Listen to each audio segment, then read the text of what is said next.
Oke, selamat malam, selamat siang, selamat pagi, selamat sore, atau selamat berapa saja buat kalian yang nonton video ini. Oke, selamat datang di YouTube channel OBJR Official. Hari ini saya akan berbagi sedikit pengalaman saya, dan ini unik, dan juga akan saya lakukan satu kegiatan unboxing. Ya, saya dapat bingkisan dari salah satu toko yang sangat-sangat besar di Indonesia. Nanti saya akan tunjukkan buat kalian. Namun sebelum daripada itu, kita lihat yang satu ini.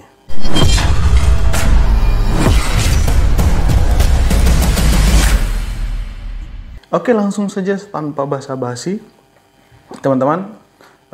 Saya lagi di rumah. Mohon maaf kalau sedikit berantakan di belakang. Saya akan unboxing satu paket dari salah satu toko yang besar di Indonesia. Waktu itu saya ketemu beliau di kantor PGI saat ada kegiatan di kantor PGI atau gedung PGI di Jakarta. Saya sempat mengikuti dan juga sempat berfoto, walaupun ada sedikit kesalahan ya dalam pemotretan. Seharusnya saya mau foto tapi saya ambil video, jadi agak kurang bagus hasilnya karena memang waktunya cepat dan orangnya cukup sibuk. Dan siapakah orang tersebut, teman-teman? Penasaran? Ya, saya coba kasih tunjuk. Bentar, ini ada paketnya. Nah, ini dia. Anda bisa baca, saudara, dari Pak Prabowo ya. Ini paket yang saya dapat. Nah, kira-kira isinya apa? Kita akan coba bongkar. Ini setelah bertemu Pak Prabowo, saya dikasih ini satu paket. Nah, kita coba buka isinya apa. Oke, ini akan saya simpan sebagai kenang-kenangan ya. Oke, iya. Oke, kosong ya. Tasnya atau tempatnya cukup keren ya. Ada gambar Pak Prabowo untuk Indonesia sama. Oke, ini saya simpan dulu. Nah, oh, buku rupanya guys. Kalian baca ini, buku yang sama saya pernah lihat di YouTube ya, atau di Instagramnya Mas Ari Lasso ya, musisi itu. Dia upload buku ini juga. Dia dapat dari Pak Prabowo. Nah, saya pikir saya orang beruntung juga bisa dapat ini ya, bukunya. Ada cukup tebal ya. Oh, ada 2 seri. Ini, teman-teman bisa lihat. 1, 2. Kita coba buka ya. Oke, ini di depan sebelum kita buka ya. Buku 1 ini Pak Prabowo gunakan baju Kopassus ya kayaknya. Judulnya itu Kepemimpinan Militer. Terus di bawahnya catatan dari pengalaman. Jadi ini kalau begitu ini catatan dari pengalamannya Pak Prabowo ya selama menjabat sebagai TNI. Letnan Jenderal TNI Purnawirawan Prabowo Subianto. Oke, sorry ya kalau ada kesalahan. Lalu di bagian sini ada tulisan teks covernya. Itu kepemimpinan militer juga, catatan dari pengalaman, lalu ada bintang 3, Letnan Jenderal ya, bintang 3. Oke. Oh, isinya sama, ini juga sama, tapi dia dalam 2 versi ya, mungkin ada dibagi 2 kali. Coba kita lihat, kita potong ya.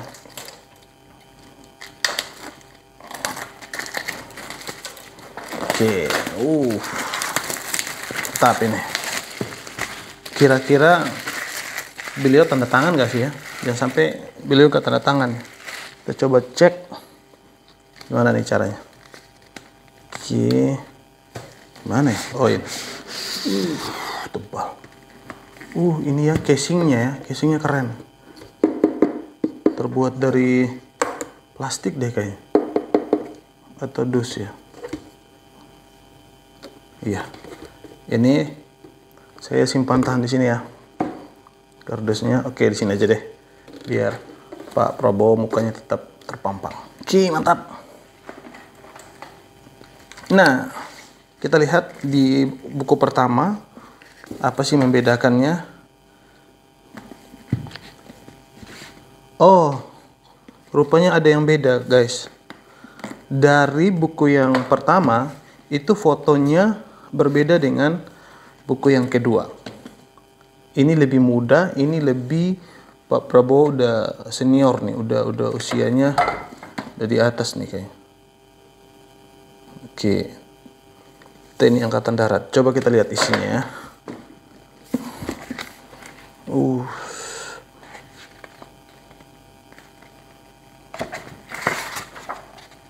Oh, beliau nggak tanda tangan ya, nggak apa-apa. Jadi buku ini menurut catatannya ya. Jadi buku ini dipersembahkan untuk generasi muda. Semoga dapat bermanfaat. Tanah air kita menanti Dharma Baktimu. Wah, ini keren deh. Kualitas bukunya, kertasnya tebal. Ini mahal ini.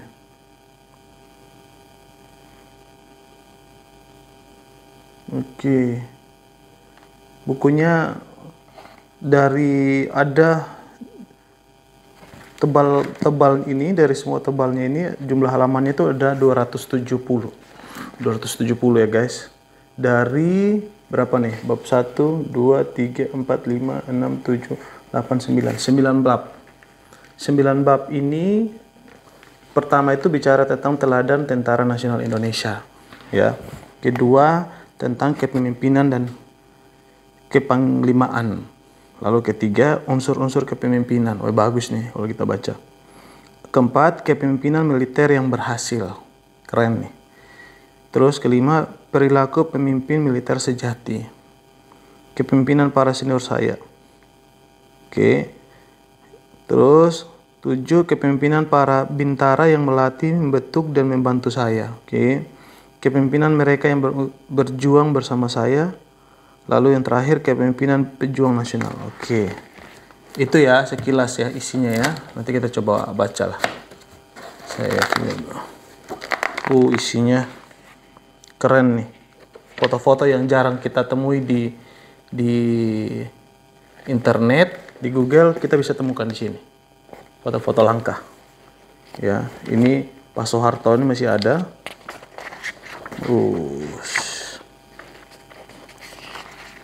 Ya, ini bergambar ya.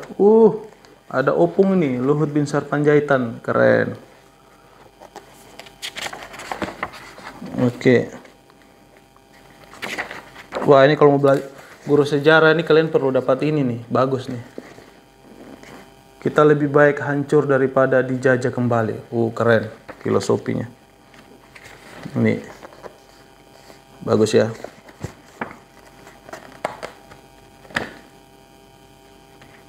Oke, itu buku pertama.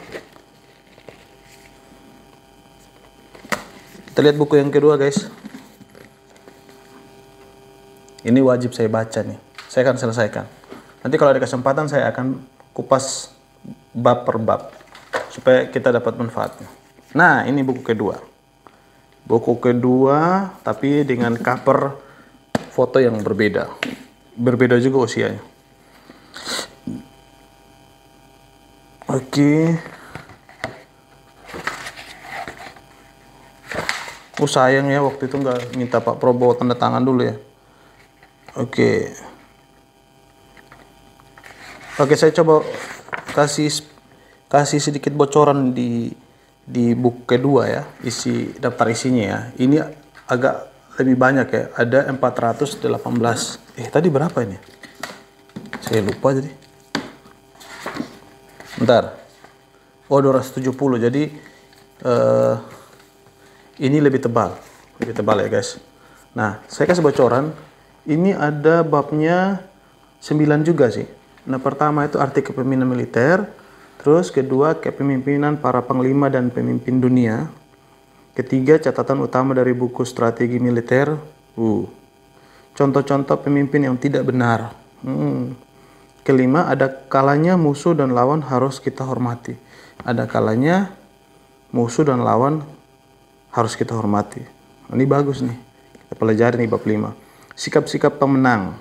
Nah, terus ke-7 catatan untuk pemimpin muda. Lalu ke-8 tugas terberat seorang pemimpin militer. Ke-9 kepemimpinan yang tepat untuk Indonesia. Ke-9 ini bagus. Kepemimpinan yang tepat untuk Indonesia. Oke, itu buku yang saya dapat. Saya akan baca ini karena bagus untuk kepemimpinan ya. Kalau kita mau belajar kepemimpinan minimal jadi pemimpin dalam keluarga ya, untuk istri dan anak. Oke, saya sangat beruntung bisa dapat ini dari beliau, dan saya sekarang juga terlibat dalam komunitas relawan Pride ya. Itu relawan yang bergerak dalam media sosial. Kita kerjanya adalah semacam bertempur di udara gitu ya. Jadi kita siap menyaring, memberikan arahan, memberikan solusi, memberikan pencerahan kepada orang-orang yang mungkin keliru terhadap sosok Pak Prabowo dan Mas Gibran ya untuk pemilu tahun ini ya. Jadi itu yang saya lakukan, saya ada di komunitas itu, jadi relawan di situ ya. Walaupun ada yang pernah tanya, jadi relawan itu dapat apa sih? Dapat amplop nggak? Berapa? Sebenarnya bukan masalah mau dapat apa dan tidak ya. Pertama itu kita bicara tentang pengalaman. Kedua masalah tanggung jawab bersama. Ya kan, setiap kita punya pilihannya masing-masing, tapi setelah ada pilihan, tanggung jawabnya apa? Tidak juga sebatas hanya kita coblos lalu selesai, tapi kita terlibat untuk sama-sama mensukseskan atau membawa tokoh yang kita dukung untuk sampai dia menang. Oke. Nah, tapi sebelum itu teman-teman, saya mau telepon Pak Prabowo dulu ya. Saya punya telepon, saya akan telepon ya. Sebentar. Jangan ada yang ketawa ya. Oke, saya telepon dulu. Iya, halo, selamat malam Pak Prabowo. Iya, ini saya dengan Robin Pak. Iya, selamat malam Pak. Selamat malam Pak. Terima kasih ya Pak. Bukunya saya sudah unboxing di teman-teman di YouTube saya Pak. Terima kasih banyak ya. Iya, Pak, tetap semangat Pak. Kita tetap dukung Bapak dan pastikan Bapak akan menang, dan kita akan sama-sama bersukacita Pak ketika Bapak menang. Sekali lagi terima kasih banyak untuk bukunya, saya akan baca, dan terima kasih banyak juga untuk foto dengan anak saya ya, Elvano masih kecil, Bapak sempat colek ya. Nanti fotonya akan saya tampilkan di YouTube saya, bahwa kita akan lihat 25 tahun yang akan datang anak yang Bapak colek itu akan jadi apa. Penasaran saya nanti Pak, soalnya disentuh sama orang hebat soalnya. Oke. Oke, terima kasih ya Pak Prabowo. Ya, selamat malam Pak. Ya itu ya komunikasi saya dengan Prabowo ya. Ya, ini cuman iseng Pak, iseng saja ya. Jadi jangan simpan di dalam hati. Tapi yang pasti saya banyak belajar dari Pak Prabowo. 2019 waktu pemilu saya itu dukungnya Pak Jokowi. Saya sempat dukungan saya itu lewat media sosial. Kita posting informasi tentang Pak Jokowi. Tapi ada satu hal yang saya pelajari dari Pak Prabowo. Ketika dia kalah dalam pertarungan, dia itu malah datang dan mau bergabung dengan kabinetnya Pak Jokowi, bahkan jadi menteri. Itu menurut saya itu sebuah penyangkalan diri. Ya, saya pernah dengar dia berbicara di satu akun YouTube channel, dalam podcast itu dia berkata bahwa Bapak mau, kan Bapak waktu itu bersaing di pemilihan presiden dengan Pak Jokowi. Iya. Terus tiba-tiba Bapak diangkat jadi Menhan. Iya. Banyak orang kecewa. Banyak orang kesel. Iya. Dan kok Bapak mau gitu? Kok Bapak nggak, wah udah pokoknya gue terus aja ngelawan Pak Jokowi. Pokoknya gue di luar lawan Pak Jokowi gitu. Kok Bapak Oke, Nah, saya jadi pengen nano ini. Jadi begini ya, kan begini. Gua nanya gini aman nggak? Aman dong.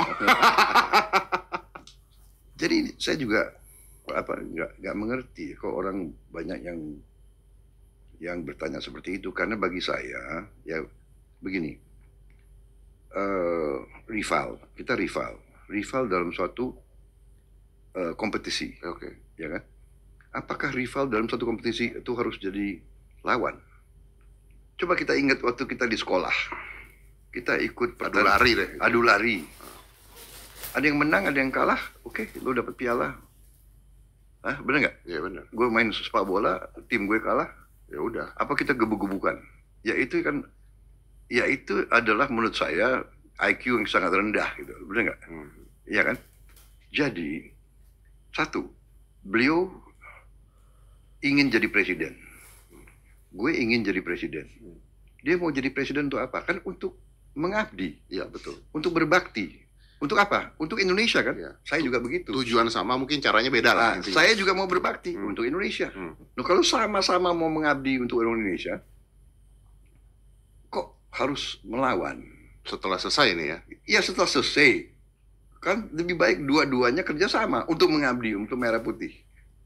Jadi ini saya belajar ini dalam sejarah. Tapi kan susah, Pak. Saya belajar dalam sejarah ya. Saya mau cerita ini yang saya belajar, dan ini menjadi semacam panduan untuk saya. Ada dua peristiwa penting yang saya baca dari sejarah. Yang satu itu di Jepang. Ada dua panglima sangat kuat. Hideyoshi, ya, Hideyoshi Toyotomi, dan yang satu Tokugawa Ieyasu. Ini dua-duanya hebat, dua-duanya kuat. Satu saat mereka hampir perang, mau berhadapan. Hideyoshi bilang, saya mau berunding dulu sama ya, lawannya itu, sama Ieyasu ya. Mereka berunding, kemudian si Hideyoshi bilang, Anda lihat di belakang saya ini, tentara saya kuat, semangat, jumlahnya banyak. Tapi saya lihat tentara Anda semangat, kuat, jumlahnya banyak. Besok bisa Anda menang atau saya menang. Tapi kalaupun saya menang, anak buah saya banyak yang akan mati. Kalau kau menang, anak buahmu juga akan banyak mati dan luka. Artinya besok malam, orang tua Jepang, banyak ibu dan bapak Jepang kehilangan anaknya, akan nangis. Saya tahu Anda cinta Jepang. Saya juga begitu. Kita mau mempersatukan Jepang dan kita mau bikin Jepang kuat. Untuk apa kita perang? Apakah nggak lebih baik kita bersatu untuk mempersatukan Jepang dan Jepang jadi kuat? Si Ieyasu bilang, setelah saya berpikir Anda benar. Untuk apa kita berperang? Mari kita bersatu. Nah, itu bagi saya sangat besar pelajaran. Itu logika sebenarnya. Yang kedua, pelajaran kedua yang saya terima itu Abraham Lincoln dari Amerika. Abraham Lincoln begitu menang, dia memilih salah satu lawan dia, namanya Seward kalau nggak salah, Seward, Seward. Seward ini senior dia, lebih tua, dan lawan dia udah 20 tahun. Dia pilih Seward menjadi Secretary of State. Dia, di kabinet dia. Si Seward kaget. Seward tanya, kenapa Anda pilih saya? Anda tahu saya nggak suka Anda. Habis itu Abraham Lincoln jawab, oh saya tahu Anda tidak suka saya. Saya pun tidak suka Anda. Abraham Lincoln jawabnya bilang, saya ngerti. tapi Abraham Lincoln jawabnya apa? I know that you love the United States of America. And I love the United States of America. So, why don't we work together for the same goals ya? Yeah, for United States. You sebetulnya bukan mengabdi untuk saya. Kita berdua mengabdi untuk Amerika Serikat. Itu saya juga belajar. Oh begitu ya. negara besar ya kayak begitu. Tapi nggak ada ego yang diturunkan akhirnya. Begini, kalau kecewa pasti ada dong. Siapa yang Manusiawi kan pasti. manusiawi, tapi kan kita istilahnya kan kita komitnya untuk mengabdi untuk merah putih. Dan mengabdi, benar nggak? Nah, di situ saya juga lihat Pak Jokowi, saya kira di lingkungannya juga banyak nggak setuju ajak saya jadi Menteri Pertahanan. Apa yang dilakukan Pak Jokowi sama dengan apa yang saya mau lakukan. Sama-sama mau supaya Indonesia ini maju, sama-sama mau Indonesia ini berkembang, sama-sama mau Indonesia ini menjadi nomor 1 di dunia atau menjadi negara terkuat. Kita mau kesejahteraan untuk rakyat Indonesia. Mereka punya visi yang sama, sehingga akhirnya dia berkata begini, bahwa kalau tujuannya itu baik, kenapa kita tidak tanggalkan ego masing-masing? Karena kepentingannya sama untuk Indonesia lebih baik. Nah, itu saya pikir itu salah satu contoh kepemimpinan yang saya pikir saya akan baca buku ini. Kemungkinan besar beliau akan catat semua di sini.